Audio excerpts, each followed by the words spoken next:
And so Jesus says, I will build my church, and yet he so often works through his people in pouring out the gifts of the Spirit so that we can eagerly desire gifts that build up the church. Jesus will build his church. He builds with the gifts of the Spirit, and he builds, we can build by praying for workers. In Matthew 9 and in Luke 10, Jesus says, the harvest is plentiful, but the workers are few. Ask the Lord of the harvest, therefore, to send out workers into his harvest field. Go, I am sending you. And so Jesus says, the harvest is there, it's ready, it's waiting. And so he's talking to his disciples who are going as well, and he tells them to go. We don't get out of going, but he says, but also pray. Pray for more workers. Pray for more people to be called, to be sent, to go and bring in that harvest. We help to build the church by praying for workers for the harvest. And in Luke chapter 15, there's a number of stories Jesus tells of the lost sheep and the lost coin and the lost son. And the point through all of that, which I'll look at some of those, but is we build by seeking the lost. We build the church by seeking what has been lost. The first story, the lost sheep. Suppose you lose a sheep. This is the very abbreviated version, but you can read it in full in Luke 15. Doesn't he leave the 99 in open country and go after the lost sheep? And then when he comes home, he gathers friends and neighbors and says, rejoice, I've found my lost sheep.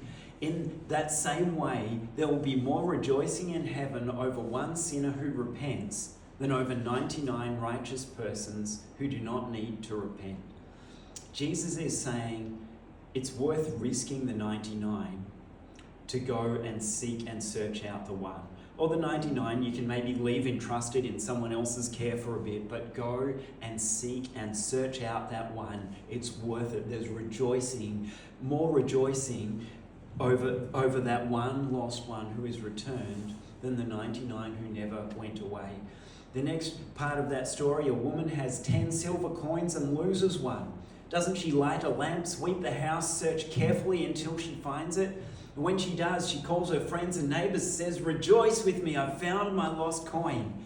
In the same way, I tell you, there is rejoicing in the presence of the angels of God over one sinner who repents.